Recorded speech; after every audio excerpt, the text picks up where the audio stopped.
You ever get fined for something so ridiculous, so downright petty, that it makes you question whether your neighbors are part of some hidden camera show? Because that's exactly where I found myself, not on TV, unfortunately, but in the jaws of the HOA beast, courtesy of a woman named Karen who seemed to think she ran the entire neighborhood. Like a little suburban kingdom, the day it all started. I was just pulling into my driveway with a bag of groceries and a podcast playing in my earbuds. I was thinking about lunch, not lawsuits. That's when I saw her. Karen, short, sharp haircut, giant sunglasses, clipboard like a badge of authority. She was standing on my driveway like she owned it, pointing at the concrete with one hand and scribbling furiously with the other. I pulled the earbuds out and greeted her with a polite afternoon. She didn't even look up, just sniffed and said, "This oil stain is unacceptable. You've got 10 days to remove it or face a $250 fine per day." I blinked, genuinely confused. "Oil stain," she pointed again, this time tapping the concrete with the end of her pen like it was the murder weapon, right? "There, that one. It's damaging community aesthetics." Now here's the thing. I knew exactly what stain she was talking about. It was a dark smudge about the size of a welcome mat, baked into the driveway like an old tattoo. But it wasn't from my car. That stain had been there when I bought the house 6 months earlier. I had the home inspection report to prove it, complete with time-stamped photos showing the exact same blemish. I tried to explain all this calmly. "That stain's been there since before I moved in. It's even in the inspection photos." Karen cut me off with a chuckle. "Doesn't matter. You're the current homeowner. It's your responsibility now. 10 days. And with that, she clicked her pen, turned on her heel, and strutted off like she'd just solved a murder case. I stood there for a second, groceries sweating in the bag, stunned. Was this real life? I went inside, dropped everything on the counter, and pulled up the HOA guidelines. I scrolled, searched, highlighted. Sure enough, there was some vague clause about visible automotive damage or fluid stains that detract from curb appeal. No mention of prior ownership, no clause for exceptions, no appeals process. Still, I figured reason would win. I went to the next HOA meeting, armed with my report, printed photos, and a smile. Karen was sitting at the head of the table, sipping from a world's best HOA president mug. I presented my case to the board, showed them the evidence, even asked for an extension while I tried to clean it. Karen didn't even let them vote. "Rules are rules," she said, with the smug satisfaction of someone who just discovered a typo in a contract. "We can't start making exceptions, or the whole community will fall apart." What kind of dystopian suburb collapses because of an oil stain? But I wasn't done. Over the next few days, I tried everything.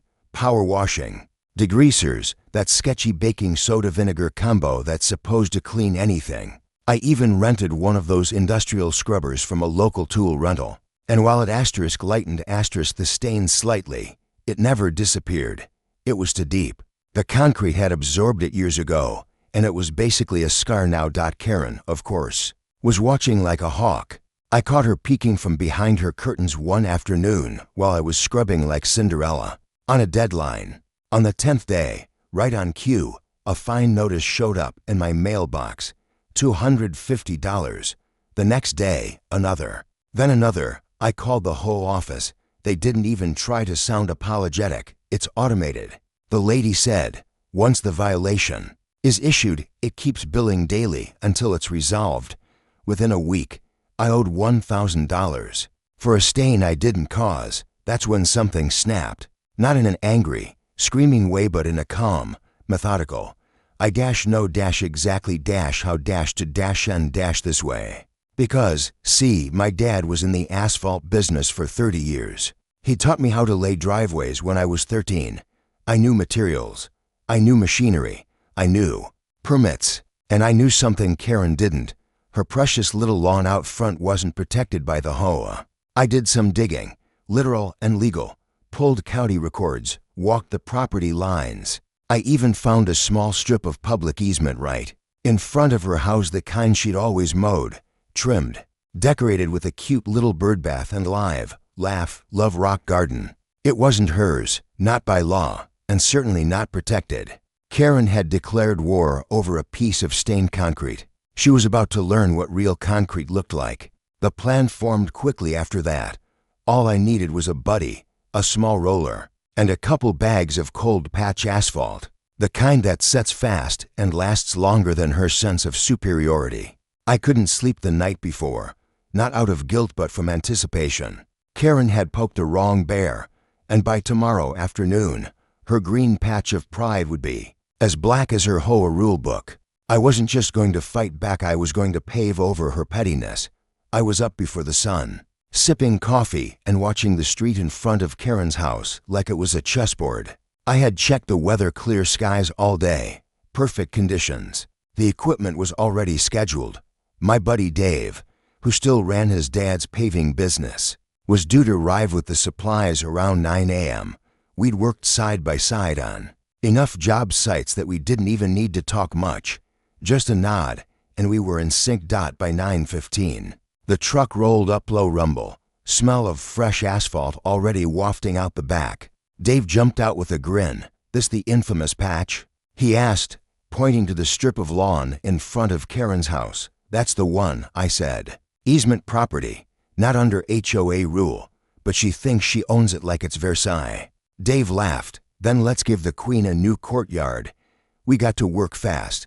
I'd already marked the perimeter with biodegradable chalk the night before, so we started cutting in the border with flat shovels and a turf cutter. We weren't touching anything on her official property, just that stretch between sidewalk and curb. She loved that space. It was her pride. A tiny garden with white stones, solar path lights, one of those little fairy houses made of resin, and a tacky wooden sign that said "Bless this lawn." I scooped the sign up and set it gently to the side, right next to the fairy house. I wasn't there to be cruel, just surgical. We cleared the topsoil, dug a few inches down, and leveled the base with gravel. Karen must have been out shopping or gardening elsewhere that morning, because we'd been working for nearly 40 minutes before we saw her.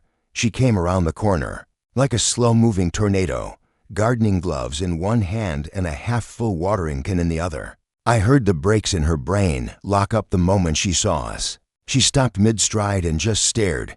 What are you doing?" she finally screeched.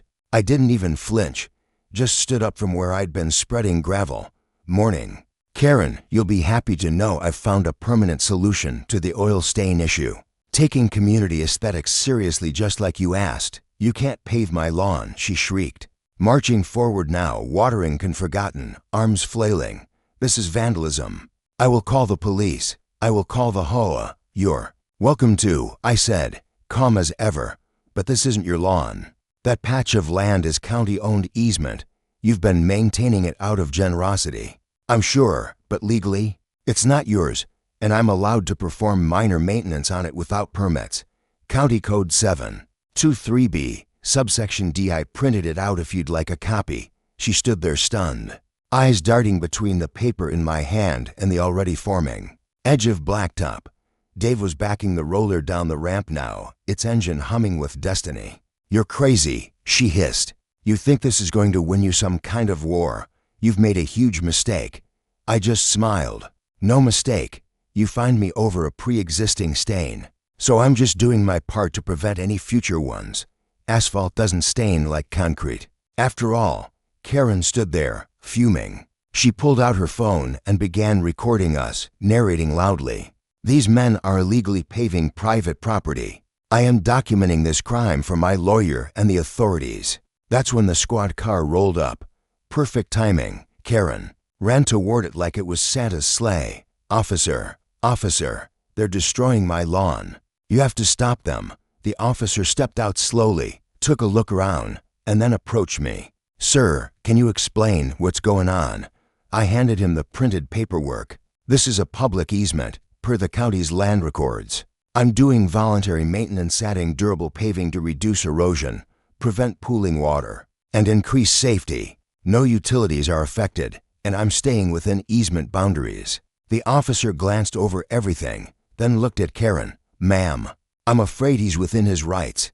This isn't under HOA jurisdiction, and unless he damages your private property, it's not illegal."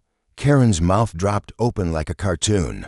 But he's asterisk paving asterisk it. That's not maintenance. The officer nodded. Actually, it can be. People pave easements all the time. Driveway expansions, bike pads, even curb ramps.